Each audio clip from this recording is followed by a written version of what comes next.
Vamos a esperar a que diga otra vez Recording is on. Ya está. Sí, Vale, pues vamos. sobre todo el diseño, porque para mí es lo más difícil. Sí. Vale, entonces aquí hemos quedado en que en la 16 las variables independientes son la primera. Esto está bastante claro, ¿no? Los tipos de entrenamiento y cómo se aplica, solo con clases teóricas. Perfecto.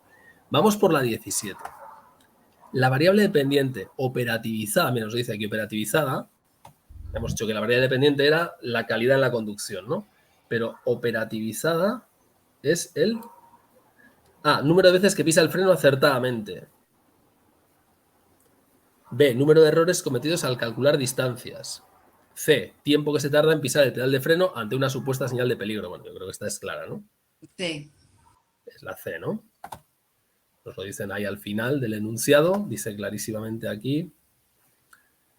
Dice, transcurrido este tiempo, bla, bla, bla, tiempo que tarda cada participante en pisar el pedal de freno ante una señal de peligro. O sea que no hay mucha duda. Es la C.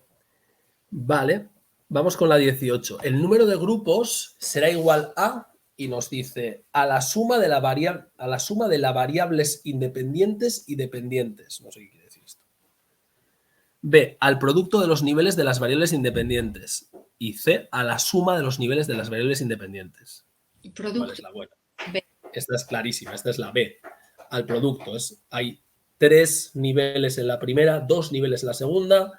Por tanto, al combinar 3 de la primera y 2 de la segunda, resultan 6, ¿no? Relajación con teoría, relajación sin teoría. Atención con teoría, atención sin teoría. Y cálculo de distancias con teoría y cálculo de distancias sin teoría. 3 por 2, 6. Producto. Nada que ver con el número de variables dependientes, porque las variables dependientes no determinan cuántos grupos hay. Y a la suma de los niveles de las variables independientes, pues es para pillarnos y confundirnos suma con producto, nada más. Vale, vamos a por la 19. La variable sexo, en este caso, se ha controlado, porque es una variable extraña, utilizando la técnica de equiponderación, contrabalanceo o equiparación. Bueno, esto ya lo hemos dicho antes. Equiparación, claro. Equiparación. Contrabalanceo es propio de los diseños, bueno, o sea, está claramente es equiparación. O sea, hay un matching, va uno a un diseño y otro al otro. Ya está. ¿Y vale. equiponderación es como contrabalanceo?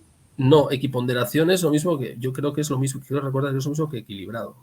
No sé. Pero lo tendría que consultar en el libro. En este caso es claramente equiparación porque es matching. O sea, es un macheo, es lo que se llama un matching de uno aquí, uno allá. Tienen el mismo valor. Equiponderación yo creo que es lo mismo que equilibrado, pero lo tendría que comprobar. Vale. No me atrevo a decirlo con absoluta seguridad. Vale. Vale, y vamos a por la última. Este diseño solo estudia el efecto de cada nivel de las variables independientes sobre la dependiente. B, no se puede considerar experimental. C, permite estudiar efectos principales, diferenciales y de interacción. ¿Cuál es la buena? La C. Es la C, claramente, porque es un diseño factorial y por tanto podemos ver si, por una parte, el tipo de formación, o sea, las 3 que hay, los 3 entrenamientos, tienen un efecto sobre la calidad de la conducción. Podemos estudiar si las clases teóricas sí o no tienen efecto y podemos ver el efecto de interacción. Es decir, a lo mejor resulta que el entrenamiento de atención funciona muy bien con clases teóricas, pero el entrenamiento de cálculo de distancias no funciona tan bien con clases teóricas. Eso sería el efecto de interacción. Vale, pues nos la jugamos. A ver qué nos dicen. Enviamos. Adelante. Bueno, pues a ver resultados. A ver si lo hemos hecho bien. Jolín, perfecto. 100%. Todas bien. Ya está, no hay que ir a septiembre, ¿o no? Ya está. Nos han puesto una matrícula de honor. Genial. Claro, con este ambiente distendido es normal acertarla, ¿sí? Bien. En el examen nos acordamos de ti, Juanjo, de ver lo de las raíces cuadradas y eso, a ver si ayuda. Tenía mi duda con alguna, pero bueno. Alguna que le he puesto con menos confianza antes por aquí, creo que era la 5. Sí, esta tenía mi duda, pero bueno, ya veo que no. Que hemos acertado, que bueno, más o menos. ¿Cuál era esta? Sí. Vale, perfecto. Bueno, pues muy bien. Vamos a la otra parte, al capítulo 5. Sí, vamos. Venga, pues vamos a cerrar esto.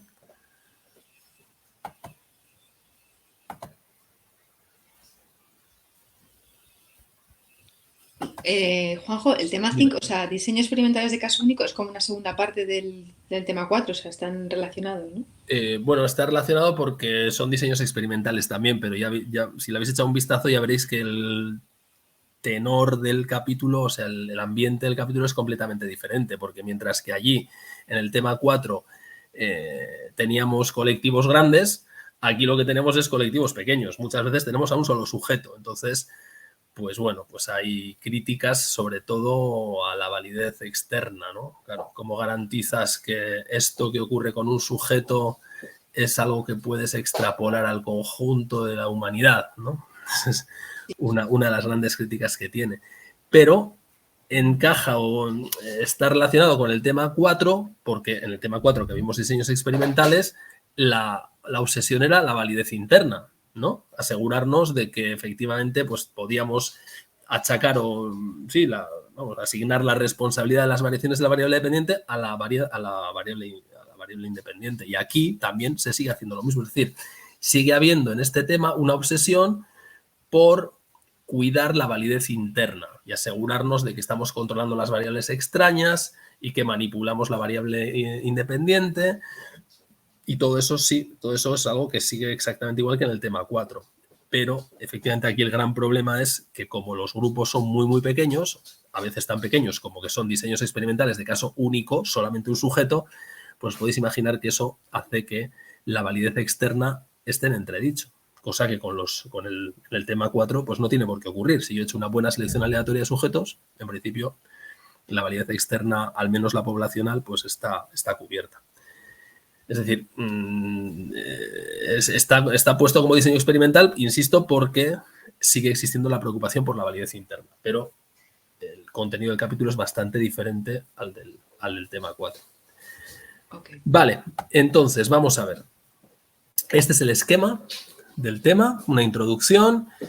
Nos cuentan un poquito de historia, antecedentes de la investigación. Esto vamos a pasarlo rápidamente por encima. Nos cuentan, bueno, pues como en el siglo XIX, etcétera, pues había una costumbre de que los psicólogos tomaban nota de los tratamientos que habían resultado exitosos con sus pacientes, psicólogos y psiquiatras, y entonces, bueno, pues que tomaban nota de eso y, bueno, pues al final esto fue, pues, y comunicaban a sus colegas estas cosas, estas actuaciones que habían tenido con los pacientes con la finalidad de, bueno, pues de que otros pudieran aplicarlas también, ¿no?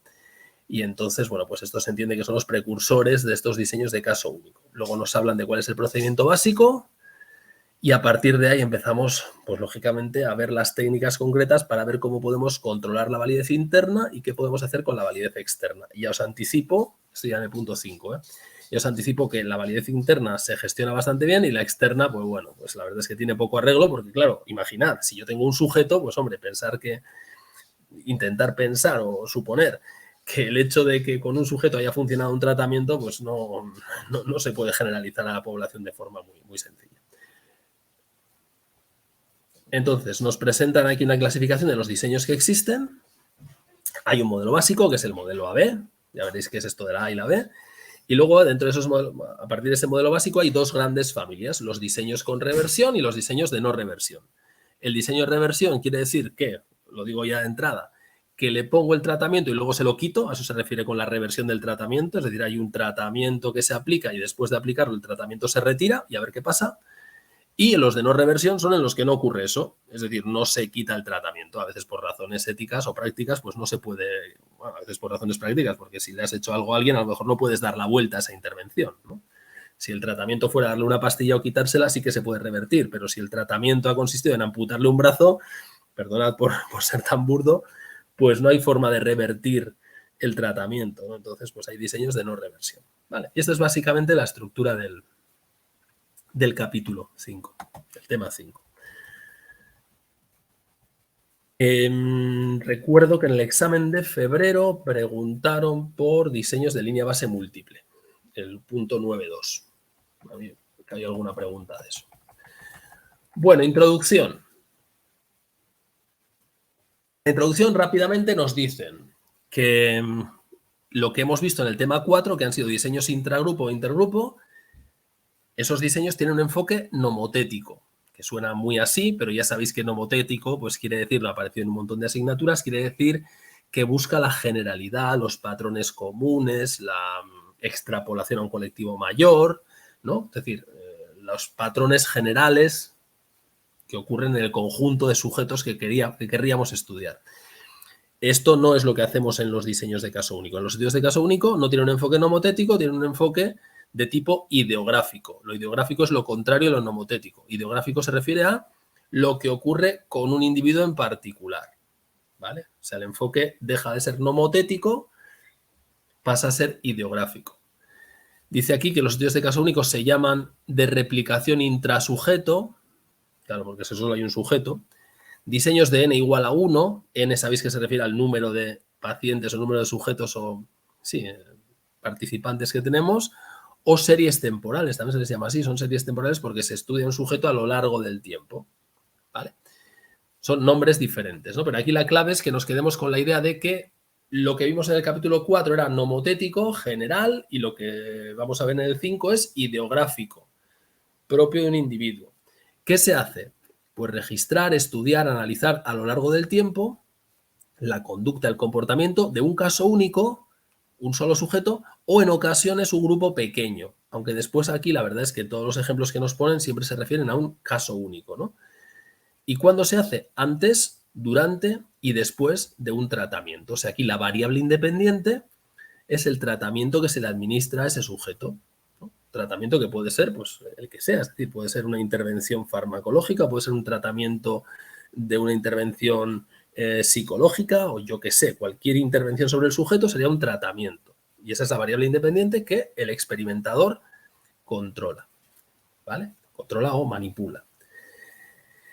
¿Qué comparte con lo que hemos visto en el capítulo 4? Pues lo que os decía, la obsesión porque se dé la validez interna. ¿Y eso cómo se consigue? Pues ya lo recordamos de la vez anterior, manipulando la VI, que es lo que el experimentador controla, el tratamiento que se va a administrar, y manipulando eso y controlando que el resto de variables que pueden tener un efecto sobre la variable dependiente, lo que se llaman variables extrañas, estén controladas, es decir, no afecten a mi variable independiente, que es la protagonista de la fiesta. Es decir, la VI tiene que ser la reina de la fiesta. Y la VE, que son las variables que vienen a estropear la fiesta, la VI, hay que eclipsarlas. Esa es la idea que tenemos aquí. Que se le vea a la VI y a las VE que no se les vea.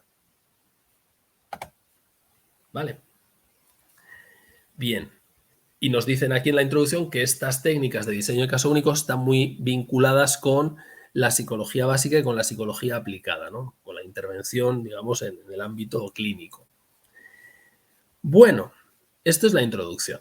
Ya, con esto ya nos dejan claro que, bueno, que tiene ciertos parecidos con lo que hemos visto en el capítulo 4, pero que también hay grandes diferencias. Sobre todo este enfoque, ya digo, ¿no? Ideográfico frente a nomotético y, bueno, eso es lo fundamental. Y que tiene el parecido de que tratamos de asegurarnos de que la validez interna sigue dándose. Bueno, aquí hay un poquito de historia.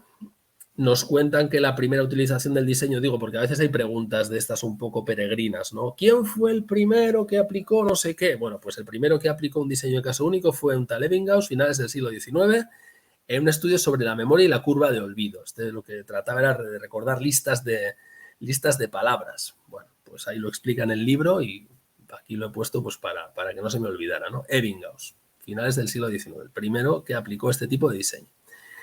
Y por otra parte, otros precursores, como os he comentado antes, también son los estudios de casos, que eran a principios del siglo XX la única metodología de investigación clínica, que provenían de la práctica. Pues bueno, cuando un paciente estaba con un psiquiatra durante un cierto tiempo y se recuperaba, decían, oye, a ver qué he hecho con este para que se haya recuperado, lo voy a escribir y lo voy a contar, ¿no?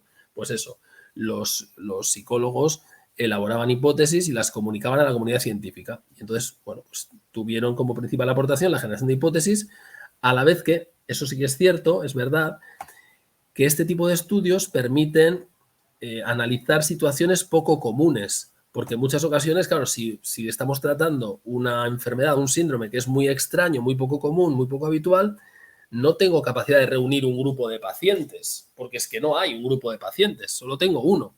Y entonces, pues bueno, pues como tengo uno, estudio lo que pasa con ese uno, porque es que no hay más.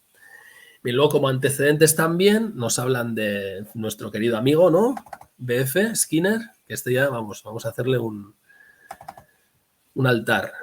Con su análisis experimental de la conducta, también fue una persona que utilizó mucho este tipo de enfoque, y nos hablan de la fundación, la creación de un par de revistas, una en el 58 y otra en el 68, que están aquí los nombres, ¿no? Journal of Experimental Analysis of Behavior, o sea, la revista sobre el análisis experimental del comportamiento, y la revista sobre el análisis aplicado del comportamiento en el 68. Bueno, pues ya está. Antecedentes históricos que los explica el libro estupendamente bien. ¿Qué ventajas tiene respecto a lo que hemos visto en el capítulo 4? Bueno, pues lo que ya hemos mencionado, ¿no? A veces es difícil encontrar grupos suficientemente numerosos de pacientes que tengan un mismo tipo de problema o de situación y, por tanto, pues entonces, si ocurre eso, si es difícil encontrar grupos, resulta que, bueno, pues tenemos que utilizar un enfoque para grupos reducidos o para individuos. Y este enfoque, pues, nos permite tratar esas situaciones en las que no hay muchos pacientes con los mismos problemas. Problemas éticos, claro, problemas éticos. Si tú sabes que una intervención va a resultar ventajosa, va a resultar positiva para el paciente, establecer un grupo de control al que le vas a administrar placebo, ostras, es complicado, ¿no? Imaginad, hemos desarrollado un tratamiento contra una enfermedad, la que sea, y sabemos o tenemos una, elevada probabilidad de que ese tratamiento sea positivo y funcione bien, sea eficaz. Pero para comprobar que esto es así, pues vamos a configurar un grupo experimental al que le vamos a dar esa medicina y un grupo de control al que le vamos a inyectar suero. Bueno, pues ahí hay una cuestión ética también importante, ¿no? Dilema ético, ¿no? ¿Por qué yo voy al grupo experimental y yo voy al grupo de control? ¿No? Pues bueno, es otra cuestión que con este tipo de enfoques queda superada, pues porque aquí no hay grupo de control. Y luego, ciertamente, otro problema es que cuando tengo grupos de sujetos en vez de sujetos individuales, al tener grupos tengo que trabajar con promedios, con la media aritmética o la mediana o la moda o lo que sea. Tengo que trabajar con promedios, con medidas de tendencia central. Y eso, como sabemos por análisis de datos, pues hombre, las medias están muy bien, pero la media no es toda la información. Es decir, una media me puede dar una idea sobre el centro de la variable, pero está ocultando las particularidades de cada uno de los sujetos. Y por tanto, si hay casos que sean poco representativos, pues resulta que ese promedio a lo mejor está ocultando que el tratamiento está funcionando maravillosamente bien con ciertos sujetos particulares, ¿no? Y esto pasa en los diseños que hemos visto en el capítulo anterior, en el tema 4. Entonces, con los diseños de caso único, evidentemente esto no pasa, porque como solo hay un sujeto, pues lo que ocurre y lo ves y ya está. ¿Sí? ¿Hasta aquí vamos bien?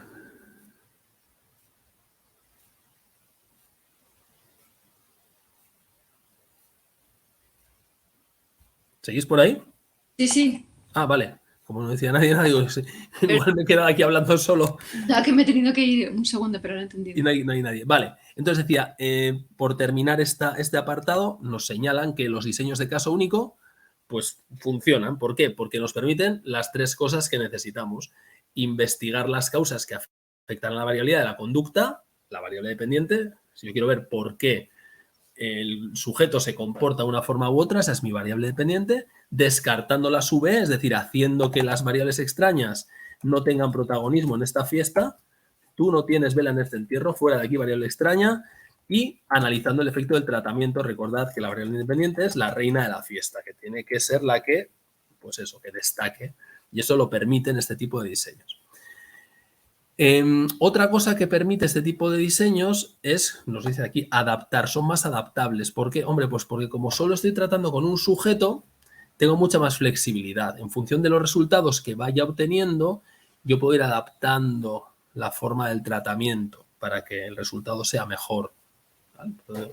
Nos dice en el libro que este tipo de diseños se caracterizan por ser más flexibles, ¿no? Son más adaptables a la realidad. Y sobre todo, esta es una gran ventaja, yo creo que esto es importante, que nos permiten estudiar casos con baja prevalencia. Es decir, cuando estamos estudiando un fenómeno extraño, raro, poco frecuente, poco común, y no tenemos capacidad de conformar un grupo de sujetos que padezcan esa enfermedad o ese trastorno, bueno, pues puedo utilizar un diseño de este estilo, diseño de caso único para tratar un individuo solo o individuos o grupos pequeños.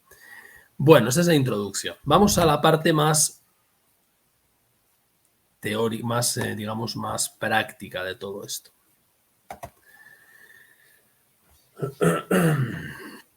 Aquí nos dice en el punto 3, es el procedimiento básico y los requisitos para comprobar la efectividad del tratamiento. Bueno, ¿cuál es el procedimiento básico de estos diseños de caso único? Bueno, pues fijaos, varios conceptos importantes. El concepto de línea base de la variable dependiente.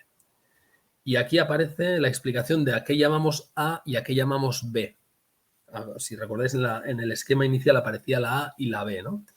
¿Qué es esto de la línea base de la variable dependiente? Bueno, pues la línea base es lo que ocurre en la fase A. Es decir, antes de administrar el tratamiento, lo que ocurre antes de administrar el tratamiento se llama fase A. Y lo que ocurre después de administrar el tratamiento se llama fase B. Entonces, ¿a qué nos referimos con línea base de la VD? La línea base de la VD es lo que ocurre con la variable dependiente, lo que ocurre con el comportamiento antes de que administremos el tratamiento. Vamos a poner un ejemplo. Imaginad que estamos pensando, como después se dice en el capítulo, en hacer una intervención para conseguir que un niño que tiene trastorno del espectro autista, ¿vale? Queremos que este niño mejore en cuanto a sus habilidades de comunicación. Imaginemos que esa es la situación. Y entonces decimos, bueno, vamos a hacer una intervención de cierto tipo. Antes de que se realice esa intervención, estamos en la fase A. Bueno, ¿qué sería la línea base de la variable dependiente? Claro, si yo lo que quiero es mejorar su comportamiento, por ejemplo, en comunicación con otras personas, tendré que medir la variable dependiente. La variable dependiente, comunicación con otras personas. Y eso puede ser que lo midamos en, no sé, si hace contacto, si te mira a los ojos cuando habla o no te mira, o con qué frecuencia te mira a los ojos o no te mira a los ojos cuando está hablando contigo, o en qué medida se dirige a ti mediante lenguaje oral y no mediante gestos. Bueno, todo eso sería la medición de la VD.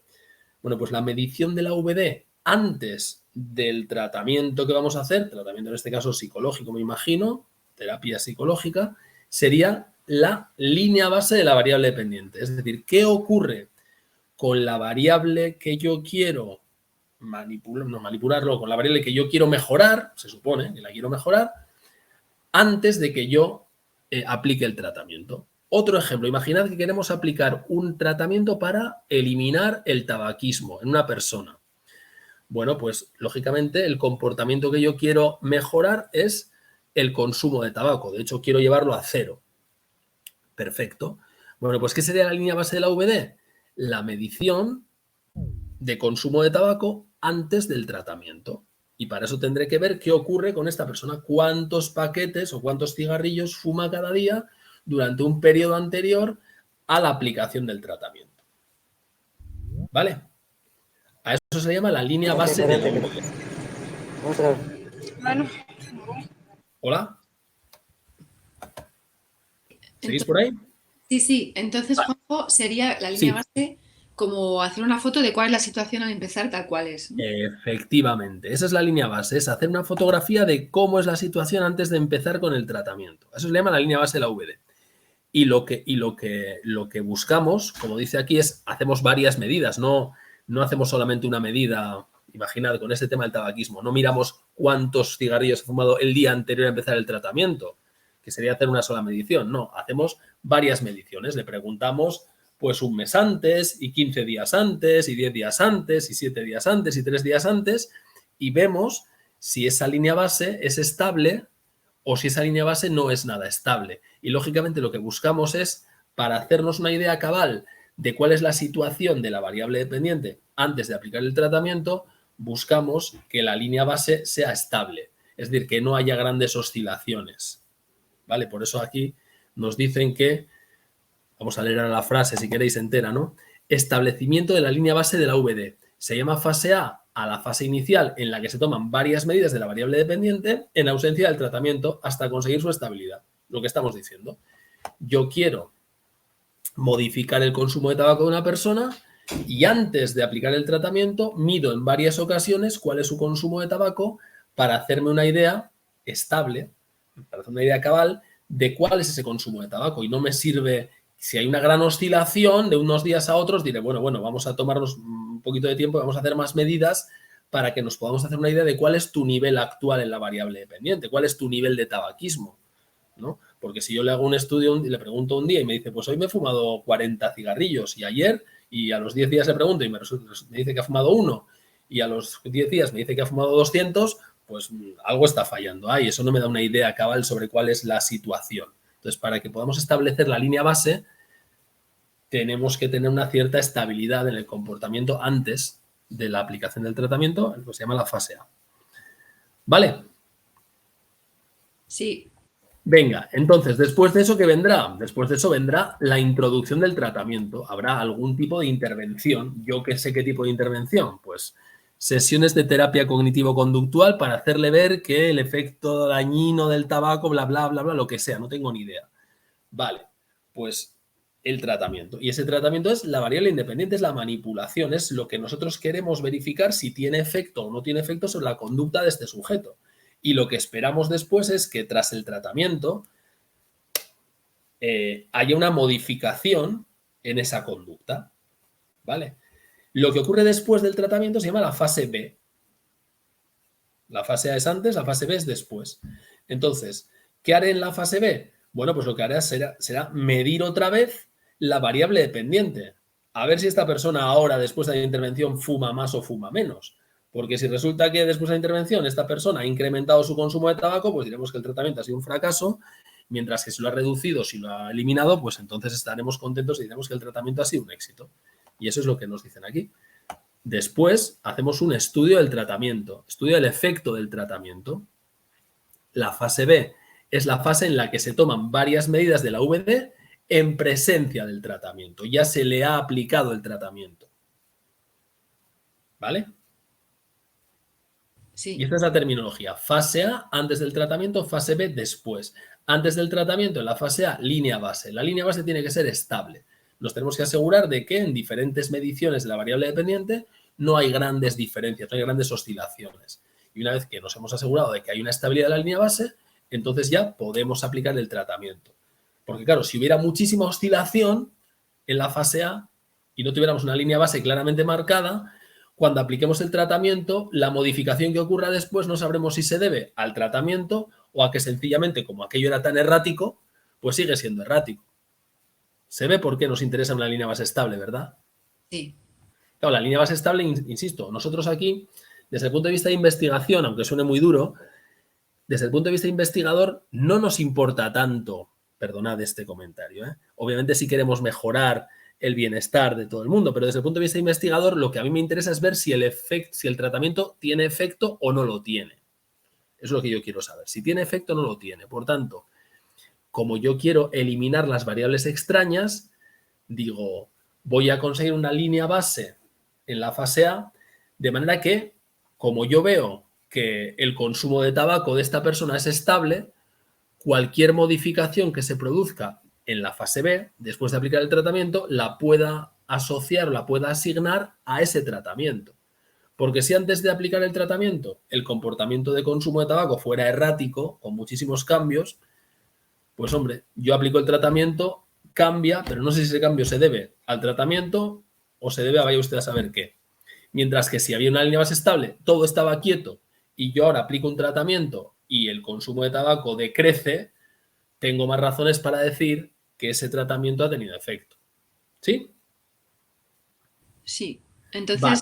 la palabra estable se refiere a medida, no a otra estabilidad. O sea, La palabra estable se refiere a que la variable dependiente antes de aplicar el tratamiento tiene que tener valores que no oscilen mucho, vale. valores con escasa varianza en términos estadísticos. Es muy matemático.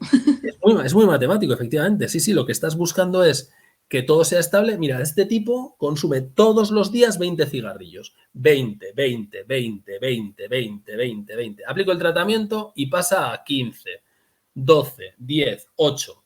Hombre, pues puedo decir con bastante razón que la causa o una posible causa, una posible explicación de la reducción es el tratamiento que se le ha aplicado.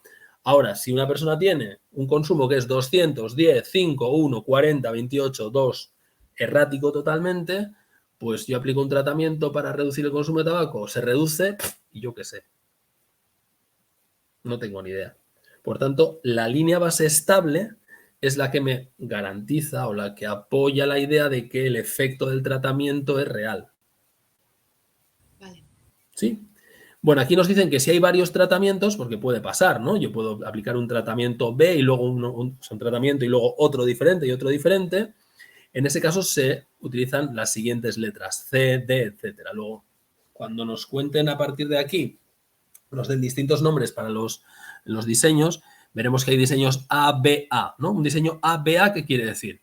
Pues que hay una fase A en la que no hay tratamiento, hay un tratamiento en la fase B y después se pasa a A, es decir, hay un tratamiento que se retira. Se me ocurre, por ejemplo, un tratamiento para una enfermedad, para una depresión, ¿no? Le estás dando a una persona antidepresivos, está en fase inicial, en la fase A. Le das antidepresivos, fase B, y se los retiras, está otra vez en fase A. Eso sería A, B, A. Pero imaginad que, en lugar de eso, tenemos una persona que está en fase previa, en fase A, ¿no? Antes de la intervención, y le das un tratamiento de antidepresivos, yo qué sé, paroxetina. Entonces le das el tipo B. Y después le das otro tratamiento con otro tipo de sustancia, el tipo C. Bueno, pues entonces sería A, B, C. Quiere decir que hay una fase inicial sin tratamiento, un tratamiento B y un tratamiento C que son diferentes. ¿Vale? Entonces, por ejemplo, A, B, C, A querría decir no tengo tratamiento, tengo el tratamiento B, tengo el tratamiento C y vuelvo al A, me quitan el tratamiento. Vale. Cuando tienes las letras o fases B y C, ¿Sí? incluye dos cosas. ¿Juntas? No. Quiero decir, tanto para B como, esto que digo, tanto para B como para A, ¿Sí? es cierto que incluye una fase de tratamiento y una fase de medida, ¿no? No te entiendo. O sea, en la fase B, ¿Sí? la A es la línea base, luego se introduce Sí. el tratamiento y se mide. Claro, eso es, sí, claro. Sí, sí, no lo he dicho, efectivamente. Después de cada tratamiento hay que ver qué ha pasado. Es decir, hay una medición de la variable dependiente después de cada tratamiento. Es decir, sería fase A. En la fase A se mide la variable dependiente. Hay un tratamiento, que es el tratamiento B. Se aplica el tratamiento y se mide la variable dependiente. Ahora pasamos al tratamiento C. Pues aplicamos el tratamiento C y medimos la variable dependiente. Sí, claro. Después de cada tratamiento tiene que haber una medición. De hecho, ahora lo vamos a ver, ¿no? Fíjate. Es la siguiente cuestión que dice aquí. Requisitos para verificar la efectividad del tratamiento. Es necesario realizar una evaluación continuada de la VD a lo largo de todo el proceso. Efectivamente, o sea, la pregunta es muy correcta, efectivamente. Es decir, hay que evaluar la variable dependiente todo el rato. Por ejemplo, en el tabaquismo tendríamos que estar todo el tiempo midiendo cuál es el consumo de tabaco de esta persona. Vale, porque ¿Sí? si no, para cambiar a otro tratamiento no tiene sentido, ¿no? Si no hemos medido. Claro. O una persona que está con un tratamiento antidepresivo, vamos, pues pasa exactamente lo mismo, ¿no? Se le pone un tratamiento y se evalúa. Se le pasa un cuestionario, vamos, así de claro. Usted, en estas 10 preguntas, ¿cómo se encuentra usted en estas 10 cosas? Ah, pues la cosa va mejor, vamos a mantener. O no, esto va mal, bueno, pues vamos a cambiar a otro tratamiento. Efectivamente, la variable dependiente, la conducta o la situación que tú quieres mejorar, se entiende mejorar, siempre tiene que estar siendo evaluada todo el rato. Sí, efectivamente. Vale, seguimos. Dice por aquí, es crucial establecer la línea base. Bueno, ya lo hemos dicho, ¿no? Porque si no hay una línea base estable, pues no podemos decir nada. Es decir, el establecimiento de la línea base estable es clave, es crucial para poder decir que lo que ha supuesto la modificación, lo que ha generado, mejor dicho, la modificación en la variable dependiente es el tratamiento que nosotros hemos implementado. Vale, entonces, el libro lo dice de una forma un poco rimbombante, ¿no? Dice, una conducta estable en la fase A se caracteriza por una falta de tendencia sistemática en los datos y una baja variabilidad. Vamos a ver, ¿qué quiere decir esto de falta de tendencia sistemática? La tendencia sistemática es que vaya para arriba o vaya para abajo. Es decir, si estamos, imaginad, sigo con el ejemplo del tabaquismo, es que este señor con el que queremos intervenir cada vez está fumando más, ¿no? Yo estoy estudiando su línea base, lo que pasa antes de aplicar el tratamiento, y hoy empezó por 2, ha pasado a 5, ahora está en 8, 14, 40, 60 cigarrillos. Es una tendencia sistemática creciente, ¿vale? Y una tendencia sistemática decreciente, pues es justo lo contrario, va decreciendo. Entonces, lo que buscamos, lo que esperamos, lo que es deseable en la fase previa es que no se dé ni una tendencia sistemática hacia arriba ni una tendencia sistemática hacia abajo. O sea, esta tendencia sistemática se refiere a una evolución creciente o decreciente, ¿vale? Eso no nos gusta, aunque esto después hay matices, ¿vale? Y también queremos que haya una baja variabilidad. Entonces, hay unos gráficos, por cierto, que según la edición del libro, el gráfico siguiente está mal. No, este no es otro gráfico que está más adelante, perdonad, que no os quiero liar, este está bien. Mirad, en estos gráficos que nos proponen en el libro, aquí se ve, esto es la línea base, es decir, esto es la evolución de la variable dependiente antes de la intervención, ¿vale? Entonces, imaginad, esta situación de aquí, vale, pues esta está bien, esta es buena, porque aquí no hay una tendencia sistemática, ya veis que no tiende ni a crecer ni a decrecer. Y no tiene mucha variabilidad, es decir, no hay una gran oscilación, más o menos se mantiene constante. Imaginad que esto fuera el consumo de cigarrillos de una persona. Bueno, pues está entre una barbaridad, ¿no? 2 paquetes y pico al día, pero bueno, da igual. Está entre 40 y 43. Ya veis que es muy estable el comportamiento en la línea base. ¿Se ve? Sí. Esto es lo que nos gustaría encontrar, porque si esto es así en línea base, después, cuando apliquemos el tratamiento, cualquier modificación se podrá achacar a ese tratamiento. Pero imaginad, si esta es la situación, aquí hay una tendencia sistemática, claramente, ¿no? Ya veis que aquí hay una tendencia positiva, creciente, a más, ¿no? Y lo mismo pasa aquí en este gráfico, aquí hay una tendencia decreciente. Estos son tendencias sistemáticas. Esto es lo que no queremos. Esto es lo que no queremos antes de la intervención. Porque si estamos en esta situación o en esta situación, va a resultarnos muy difícil achacar es decir, que la reducción o incremento del comportamiento sea debido a la intervención que hemos hecho, ¿vale? Vale, y lo que nos presentan aquí, pues es una mayor variabilidad. Ya veis que hay mucha mayor variabilidad, pero no solo es una variabilidad, como veis, bastante ordenada. Esto es lo que se llama una situación cíclica. Cíclica porque, digamos que es como si se estuviera moviendo en un círculo, ¿no? Y vuelve al mismo sitio otra vez, ¿no? Desciende, asciende, desciende, asciende, desciende, asciende. Y siempre está más o menos entre el mismo rango, entre 35 y 45, y parece que hay una pauta de comportamiento, ¿no? Podría ser, por ejemplo, si estamos hablando de tabaquismo, pues podría ser la situación de un fumador de fin de semana, ¿no? Que durante la semana reduce su consumo de tabaco y el fin de semana, el viernes, sale de fiesta y se vuelve loco. Y se pasa viernes, sábado y domingo, pues eso, chain smoking, encendiendo un cigarrillo con la colilla anterior. Y cuando llega el lunes, otra vez desciende su consumo. Bueno, pues esto es lo que se llamaría una línea base cíclica. ¿De acuerdo? Entonces nos dicen, bueno, cuidado, porque a pesar de que lo que nos gustaría es esto de aquí, la situación sin tendencia y estable, estas situaciones, las otras 3, también pueden ser salvables, nos pueden llevar a intervenir con un tratamiento. ¿Cuándo? Hombre, pues en este caso del cíclico nos dicen aquí, una línea base cíclica, la que está abajo a la derecha del gráfico, invita en principio a seguir tomando medidas, es decir, a seguir midiendo la variable dependiente antes de aplicar un tratamiento para ver si conseguimos o bien que deje de ser cíclico, porque deja de serlo, o si no, para entender el carácter cíclico, porque es cíclico, ¿no? Una vez que ya hemos entendido, por ejemplo, imaginad, se da esta pauta, pero entendemos que esa pauta es explicable, entendible, pues por ejemplo, por lo que os he dicho, porque soy un fumador de fin de semana, pues podemos decir, vale, pues ya sé cuál es su línea base. Tiene una especie de 2 líneas bases, ¿no? Durante la semana y durante la semana y el fin de semana. Bueno, ya la entiendo y entonces una vez entendida podría aplicar un tratamiento. O imaginad esta situación. Imaginad que esto es, una vez más, el consumo de tabaco de alguien. Y dices, hombre, yo espero que cuando aplique el tratamiento, cuando aplique la intervención que voy a aplicar, mi terapia conductual no sé qué, cognitivo-conductual, esta tendencia se va a revertir, es decir, va a empezar a reducirse.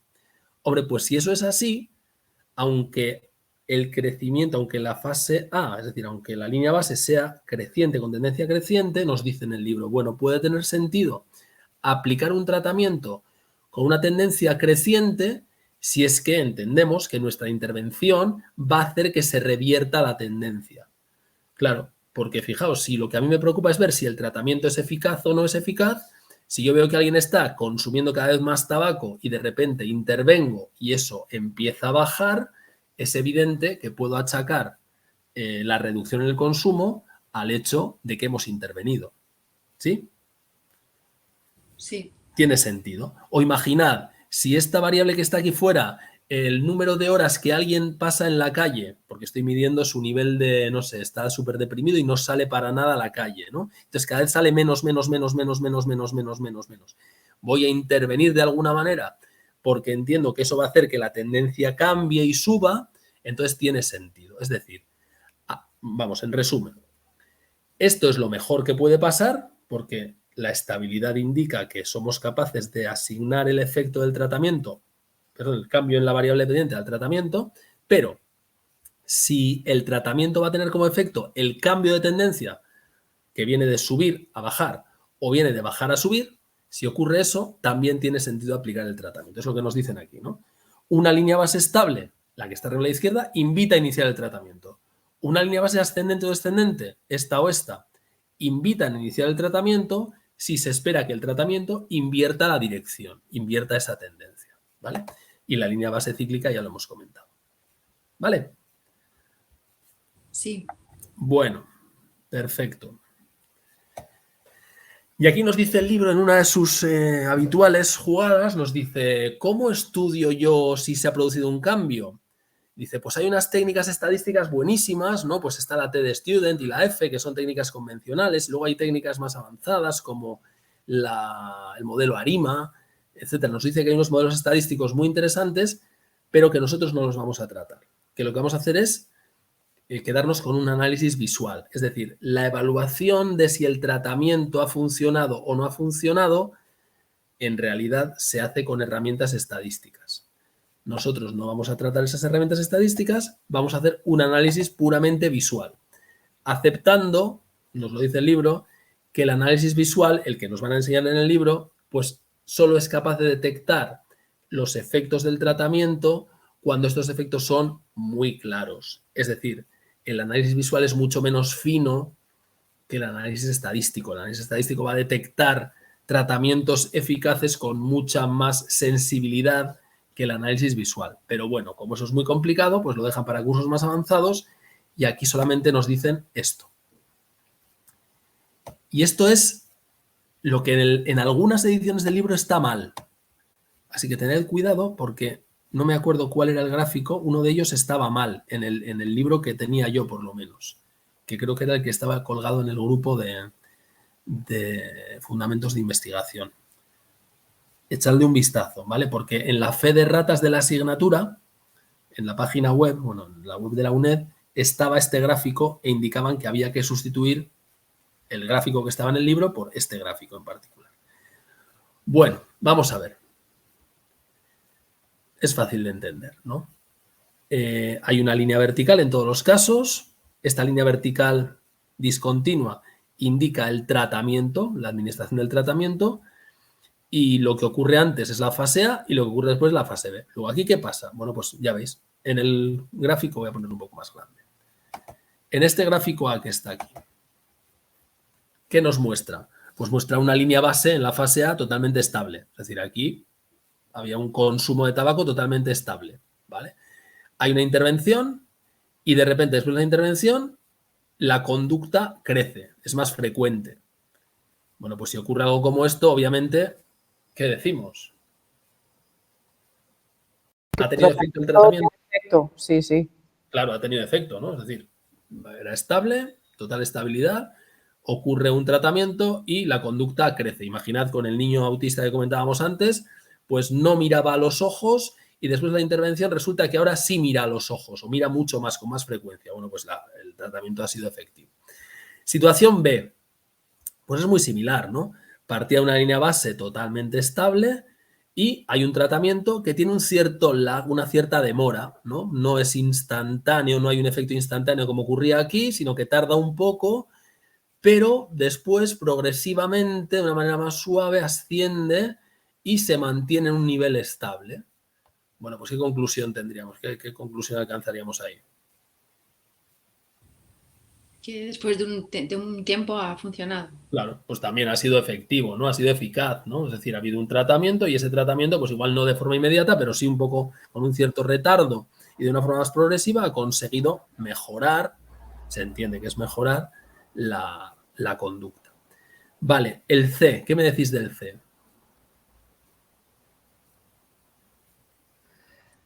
El C. Veníamos de una situación totalmente estable, hay una intervención y tras la intervención, ¿qué ocurre? Que hubo un cambio, pero progresivamente bajó otra vez al... Hay un cambio instantáneo, se entiende que positivo, que dura un cierto tiempo y a partir de ese cierto tiempo, pues el efecto de ese tratamiento desaparece poco a poco y volvemos a la misma situación que teníamos en la línea base. Por tanto, pues bueno, podríamos decir que el tratamiento ha sido eficaz inicialmente, pero bueno, no ha durado mucho tiempo, ¿no? Habría que pensar qué hacer para volver a recuperar esta línea aquí. Vale, vamos aquí.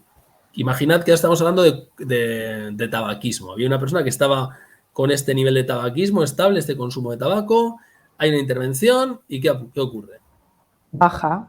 Baja. Pero fijaos que a diferencia de lo que ocurría antes, que había un cambio de nivel, es decir, pasaba a otro nivel, ¿no? De aquí pasaba aquí, por eso dicen son cambios de nivel, estaba este nivel y sube, estaba este nivel y progresivamente, pero rápidamente sube o sube y baja, que son cambios de nivel. Aquí lo que hay es un cambio de tendencia, ¿no? Es decir, la tendencia era una tendencia horizontal, no había ninguna tendencia aquí antes y de repente hay una intervención y empieza poco a poco a reducirse. Bueno, pues parece ser, se podría decir que aquí hay un efecto, ¿no?, del tratamiento que ha reducido claramente el efecto de, perdón, la conducta. Aquí en el E pasa lo mismo, lo único que con un cierto retardo, ¿no? Ya veis que tarda un poquito más en hacer efecto, pero bueno, es muy similar. Y aquí lo que ocurre es, pues que estábamos en un cierto nivel, se aplica el tratamiento, reduces algo y nos quedamos en un nivel menor que el de antes. ¿Vale? Pero bueno, ya se ve que son situaciones en las que se podría decir que el tratamiento tiene su efecto. Son cambios de tendencia. Son cambios de tendencia porque lo que ocurría era una cosa estable y empieza a reducirse. ¿Vale? Todo esto también, como siempre, ¿no? ¿Por qué esto se clasifica como cambio de tendencia y esto se clasifica como cambio de nivel? Porque si lo miráis, son muy parecidos. Sí. Además es que estoy intentando buscar no sé, una correlación entre las palabras y gráficas y no lo Sí, entiendo. cuando dice tendencia, fijaos que aquí es clarísimo un cambio de nivel, ¿no? Aquí también hay un cambio de nivel, pero con cierto retardo, ¿no? Aquí lo clave no es que haya un cambio de tendencia, sino que estaba a este nivel y sube a otro nivel. Y aquí está un nivel, sube a otro nivel y baja a otro nivel. Fijaos que la tendencia en esta parte dura muy poco tiempo. O no hay nada, como no hay aquí, no hay ningún cambio de tendencia, o aquí dura solo un periodo. Sube y ya está, ¿no? Y aquí baja y ya está. Mientras que aquí la tendencia pues es más a largo plazo, ¿no? Hay Es como más... progresivo, como por ejemplo... Eso es, hay una mayor progresividad. Lo único que diferencia este gráfico de aquí, por ejemplo, de este gráfico de aquí, es que este cambio se produce solamente en un periodo de tiempo del 7 al 8, mientras que aquí el cambio se produce del 6 al 8. Pero vamos, es un poco traído por los pelos. Y en este caso, pues nos dicen que es un cambio de nivel y de tendencia. ¿Por qué? Pues porque efectivamente hay un cambio de nivel, hay un salto de aquí a aquí, ¿no? Cambia, estaba en 4 y sube a 6 de golpe, y además, mientras que venía bajando, pues de repente empieza a subir de golpe. Vale. No le deis demasiadas vueltas a esto. La clave está en darse cuenta de que mediante el análisis gráfico somos capaces de ver si esa intervención ha tenido efecto o no ha tenido efecto. ¿Vale? Y nos cuentan también que es muy importante, esto sí que es cierto y esto es cierto siempre en estadística, que hay que distinguir entre el criterio experimental, estadístico, ¿no? Estadísticamente, oye, este tratamiento mejora, ¿no? Aplico este tratamiento y los síntomas mejoran. Y a lo mejor estadísticamente, si tienes una muestra suficientemente grande, representativa, etcétera, tú ves que efectivamente ese tratamiento supone una mejora y desde el punto de vista estadístico, insisto, habría que afirmar que el tratamiento B es mejor que el tratamiento A, pero a lo mejor desde el punto de vista terapéutico esa mejora es tan poco sustancial, tan poco importante, porque no mejora la calidad de vida del paciente para nada, que desde el punto de vista terapéutico, pues a lo mejor resulta que tienes que decir que ese tratamiento ha sido ineficaz. Por tanto, hay que distinguir entre tratamiento eficaz desde el punto de vista del experimento realizado, que es lo que en esta asignatura más nos importa a nosotros, de tratamiento eficaz desde el punto de vista de mejora la calidad de vida del paciente. Sí, o desde el punto de vista de las farmacéuticas también, ¿no? Claro, claro. Porque si tienen un medicamento que la diferencia de aplicación entre un medicamento y otro es muy, muy pequeño, Sí. Pues a lo mejor no merece la pena. Claro, por supuesto, hay muchos factores que tener en cuenta, pero aquí a lo que me refiero es a que es decir, dos tratamientos que sean prácticamente igual de eficaces, prácticamente igual, pero uno es un poquito más eficaz que el otro, podríamos diseñar un experimento que hiciera ver que el que es más eficaz, que es significativamente, como decimos en estadística, más eficaz que el otro. Pero ese significativamente es desde el punto de vista estadístico. A lo mejor desde el punto de vista práctico, oiga, es que este me mejora 2 y el otro me mejora 2,1. ¿Son diferentes? Pues sí, porque 2 es distinto de 2,1. Y he sido capaz de ver que son distintos. Pero eso en la práctica no tiene ningún efecto, ¿vale? Y eso, bueno, pues nos hacen aquí este comentario. Bien, vamos con el siguiente punto. El 5, igual lo dejamos después del 5.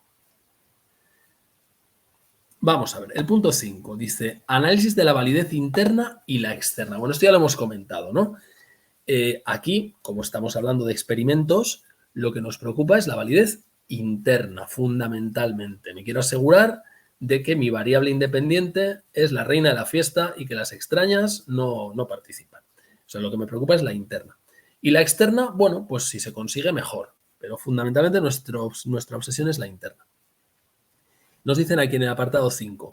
En los diseños de caso único se manipula la VI, claro, como no podría ser de otra forma porque es un experimento. Se observa la VD, claro, medimos el tabaquismo, medimos el número de veces que te mira a los ojos el niño con trastorno del entorno del espectro autista y se controla las VEs, por supuesto, por lo que se cumplen las condiciones del paradigma experimental. Este es el mensaje claro. Esto es un experimento de pleno derecho y debemos evaluar, por tanto, su validez interna, claro, porque es nuestra obsesión. Y por otra parte, también nos preocupa, pero también, en segundo plano, menos, nos preocupa la posibilidad de generalizar los hallazgos a otras situaciones. Así que debemos evaluar su validez externa. Es decir, esta introducción al punto 5 nos dice, como es un experimento, me obsesiona la validez interna y también me preocupa, aunque menos, no tanto, la validez externa. Y ya os he dicho al principio que en este tipo de diseños de caso único, la validez externa, ¿no? Porque, claro, no se puede generalizar mucho si solo tengo un individuo. Bueno, entonces empezamos por la validez interna. ¿Cómo puedo asegurarme de que la validez interna se produce? Y nos dicen, mira, las principales amenazas en este tipo de diseños son la historia y la maduración. Entonces hay que acordarse de qué era esto. Mira, la maduración nos ha salido antes en el cuestionario este que hemos hecho. Recordad, ¿no? La maduración era los cambios que se producen en la variable dependiente por el mero hecho de que los sujetos maduran. Es decir, cambian pues porque se desarrollan, ¿no? Y la historia, recordad, la historia era que ocurran cosas durante el experimento que tengan efectos sobre la variable dependiente, ¿no? Por ejemplo, pues os decía el otro día, ¿no? En el ejemplo este peregrino de las raíces cuadradas. Si estamos intentando conseguir que los niños hagan raíces cuadradas mejor y de repente sale un concurso en televisión, yo que sé, un Masterchef de niños que salen haciendo raíces cuadradas ahí de maravillosamente, pues a lo mejor eso tiene un efecto sobre mis niños, ¿no? Y resulta que ahora todos tienen un interés brutal en hacer raíces cuadradas. Bueno, pues un ejemplo un poco tonto, pero sería el efecto historia, ¿no? Ocurrencia de sucesos que puedan tener un efecto sobre la variable dependiente. Entonces, ¿qué se hace para protegerse de estas dos amenazas, de la historia y la maduración? Y nos proponen dos técnicas. la técnica llamada reversión y la técnica llamada replicación. Entonces, ¿qué es la reversión? Pues os lo decía antes, ¿no? La reversión es el quitar el tratamiento. Es decir, sería un diseño de la forma A-B-A. Estoy en fase A, sin tratamiento, aplico el tratamiento, B, fase B, dejo de aplicar el tratamiento, paso a fase A. Entonces, eso es algo que nos va a permitir controlar si se ha producido un efecto historia o un efecto maduración. ¿Por qué? Hombre, si yo hago un procedimiento de tipo A, B, A, es decir, no tengo tratamiento, sí tengo tratamiento y no tengo tratamiento. Y después de ese proceso A, B, A, resulta que la conducta está en un cierto nivel, mejora durante el tratamiento y vuelve a empeorar cuando retiro el tratamiento, la conclusión será que no ha habido efecto maduración ni efecto historia y que seguramente el motivo por el que se ha modificado la conducta es el tratamiento. Sin embargo, si yo tengo un diseño A-B-A, otra vez, ¿no? Misma situación, A-B-A, y resulta que la conducta en la fase A era mala, ¿vale? La que no es la que queremos tener. Aplico el tratamiento en la fase B, mejora. Retiro el tratamiento, fase A, se queda en el mismo sitio que estaba con el tratamiento. Hombre, pues ya empiezo a tener dudas sobre si ha sido el tratamiento. Porque al retirar el tratamiento, si es que se pudiera retirar, a veces no se puede retirar, ¿no? Pero si se pudiera retirar el tratamiento y lo retiro y todo sigue como estaba, pues empiezo a pensar que lo que ha causado esa mejora no es el tratamiento, sino que ha habido algo, un efecto historia, o que el sujeto ha madurado. Y ya está. Eso es lo que nos dicen aquí. ¿Qué es la reversión? Se deja de aplicar el tratamiento y se mide la VD. Si la VD vuelve al nivel de la línea base, es decir, volvemos a la situación que teníamos al principio, entonces habrá que deducir que el cambio se debía al tratamiento, porque mientras hubo tratamiento mejoró y cuando se retira el tratamiento empeoramos. Luego parece que el cambio se debe al tratamiento. Sin embargo, si la VD se mantiene después de retirar el tratamiento, cabe esperar que se haya producido un efecto de historia o un efecto de maduración. Eso es la reversión, ¿vale? Y la replicación se refiere a hacer lo mismo con otros participantes. Es decir, si yo repito el procedimiento con otro participante que tiene la misma situación, aplico el mismo tratamiento y veo que funciona bien, veo que también funciona, diré, pues si funciona, es más probable que sea el tratamiento el que está funcionando bien y que no se deba a particularidades del sujeto por cambios en su nivel de maduración o por eventos que han ocurrido en el proceso o por otras causas personales, sino que el efecto, ya que funcionó con Pepe y ha funcionado con Juan y ha funcionado con María, pues si el tratamiento ha funcionado con Pepe, Juan y María, lo he replicado 2 veces, 3 veces y ha funcionado, tengo que pensar que los cambios en la variable dependiente se deben efectivamente al tratamiento y no a otros factores, como puede ser la maduración, la historia, otros factores personales. Vale, esa es la idea básica. Por supuesto, existen amenazas, todas las demás de validez interna que ya hemos comentado otras veces. El listado entero de amenazas a la validez interna se podría aplicar aquí, pero fundamentalmente vinculados con esto son historia y maduración. Una pregunta. Dime. Entonces, en los estudios de caso único, aunque se trata solamente de un sujeto, se puede también pensar o imaginar que al mismo tiempo están probando con otros sujetos. Porque claro, es que si no, vamos ahora a este punto que es el 5.2, que es el último que vamos a comentar. Es la única manera o una de las pocas maneras que tenemos de garantizar la validez externa.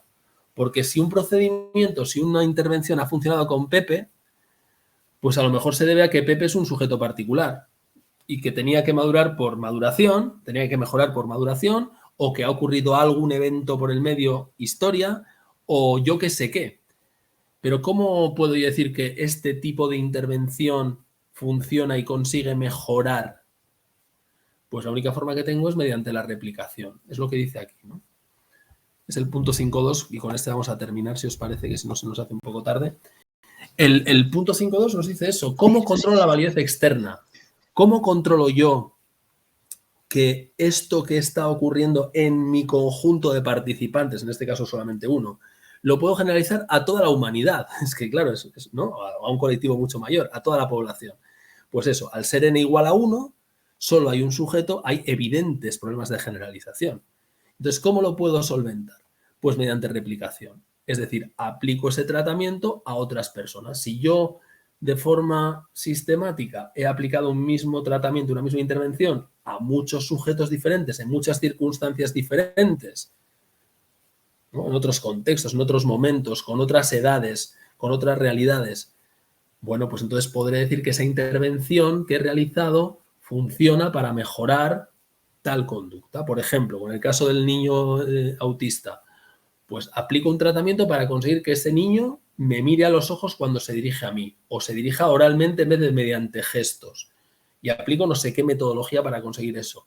Hombre, si lo he conseguido solo con Aitor, pues a lo mejor es que Aitor tenía algo especial, pero si lo he conseguido con Aitor y con Luis y con Juan y con María, pues entonces ya podré decir con más, ¿no? Con más fuerza que esa intervención efectivamente supone una mejora del comportamiento de que miren a los ojos los niños autistas cuando se dirigen a las personas, a las demás personas.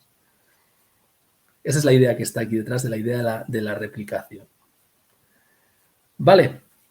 Sí. Bueno, pues si os parece, lo dejamos en este punto que nos queda ya toda la parte de clasificación, pero esto va muy rapidito.